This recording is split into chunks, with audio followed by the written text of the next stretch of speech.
Alright, ladies and gentlemen, welcome back to the channel. Today we're talking about the Los Angeles Chargers. This team has won 4 straight football games. They're sitting here at 10-6, and the thing about it is not only are they gaining momentum, which is one of the most important facets to a championship team in the NFL, but they're also getting healthier and healthier. Friendly reminder, Justin Herbert has been injured for a good portion of the season. And to add on to that, the Chargers are the #1 defense in almost every category for the last 4 weeks and the #1 pass defense in the NFL in the last month. And I will add on to that, that was without Joey Bosa and Darwin. So you're getting some superstar studs back on the defensive side. Justin Herbert dealt with an injury pretty much right out of the gate. He was projected to be out, 2 months? 8-week recovery, and he toughened through it. And this team is healthy, and they are winning football games. So welcome back to the channel. If you guys are new here, be sure to hit that like button, hit that sub button. I post daily NFL content. Chargers fans, you guys absolutely blessed. My last and first ever video yesterday on this team, so I appreciate you guys so much. If we could get this video to 200 likes, that would be absolutely awesome.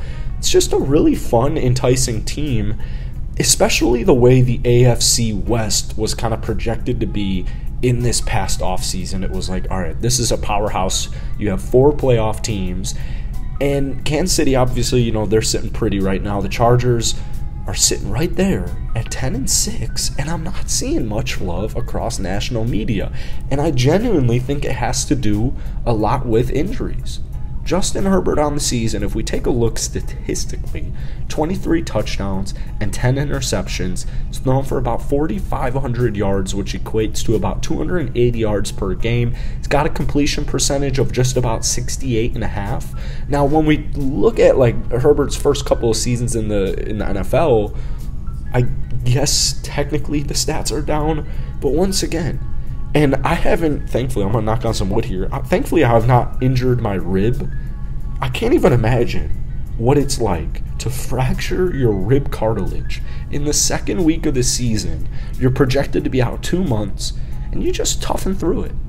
You literally just toughen through it. And this is something I was really stressing in my last Chargers video is no matter what stat you look at, regardless, whether it's team-based, whether it's player-based, stats simply don't do this team justice. It just is not done. It can't be justified. Offensively, they're ranked 13th in the league, 22.7 points per game. I get it. Some Chargers fans or some NFL fans are a little bit worried if this team can score when it matters. Statistically, they're the 3rd worst rushing offense in the NFL. But when you do a deeper dive into it, I look at Austin Eckler. He has 13 rushing touchdowns on the season.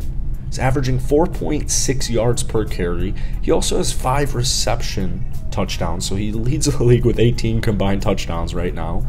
But there's this cat named Joshua Kelly who's averaging 4.2 yards per attempt, and it's just basically another threat to have. It's just another dynamic to have. This past week against Los Angeles, he carried 9 attempts, 45 yards. That's 5 yards per attempt. The week before that, 9 attempts. The week before that against Tennessee, 10 attempts. So they're getting this guy ready to go for the playoffs.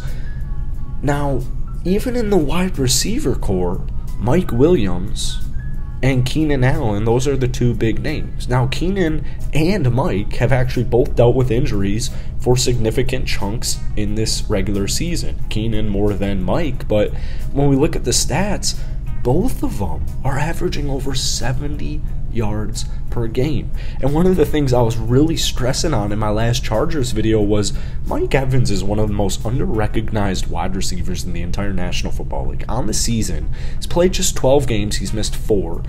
He's got 59, or actually, I'm bad at math. What is that, 5 missed games right there?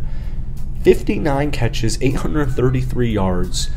That's 14.6, about 15 yards per reception. Can't get that right. Stats simply don't do him justice. But also don't forget about young gun Joshua Palmer. In his 2nd season out of Tennessee, the former 3rd round pick, he's having a really under-recognized season. 68 catches, 730 yards. It's about 50 yards per game. And don't forget, Austin Eckler's got almost 700 receiving yards on the season. So offensively, whenever I see somebody getting worried about this offense, whether it's the offensive line, injuries, just putting points on the board, whatever it is, I'm honestly not worried about it. Like I said, stats don't do this team justice, but if we were to look a little bit into statistics, I'm loving the last 2 games specifically, where you're playing Indianapolis, you're playing Los Angeles. Those are 2 struggling teams pretty much trying to get the best draft pick possible for this upcoming draft. They steamrolled both of them. They steamrolled them. And the thing is offensively, it was not perfect. It was not the most perfect game. So this team's clicking at a very good time, and right now it stands they're going to play Jacksonville. Honestly, I wouldn't count out Tennessee, but if they play either Tennessee or Jacksonville in the first round of the playoffs, to be quite frank with you, I feel pretty good. I think a good word to describe this team right now is they're pretty magical. You just never know what could happen. This is a team that just a month ago, literally a month on the day, was 6-6, and it was like, all right, what's going on with the Chargers? Are they going to be able to get the job done? They just lost to the Raiders. Raiders are struggling. At the time, they were pretty hot, though. What's gonna happen? Do they have the defense? They put in a lot of money in the draft and in free agency to upgrade the defense.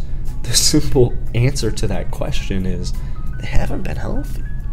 They literally have not been healthy. When I take a look even defensively, we talked about Drew Tranquill, how he's extremely underrated. Derwin James is just an absolute stud in his own regard. But cats like Joey Bosa has played 4 games on the season. Arguably your best defensive player, it's not even much of an argument, your best defensive player has played 4 games in the year. Missed a chunk of time, over 2 months, and he made his return against the Los Angeles Rams. And it's just stuff like this where I'm not even looking at stats. There's names on this defense, but they're also getting the job done. Like I said, they're a top defense in the last month on this 4-game winning streak. All those names I just included, Michael Davis also been underrated. You have a powerhouse in Khalil Mack. We're finally going to see Khalil Mack and Joey Bosa at full strength. You have Bryce Callahan. You have Kyle Van Noy, who's done a phenomenal job in wake of Joey Bosa. There's just names on this team, and they're getting the job done.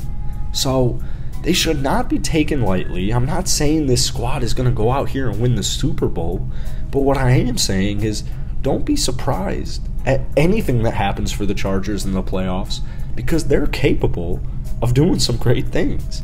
So that's it for today. If you guys enjoyed it, hit that like button, hit that sub button. I appreciate reading all your guys' comments, giving me insights on this Chargers squad. Hit that like button, hit that sub button, drop a comment. I'll see you guys later.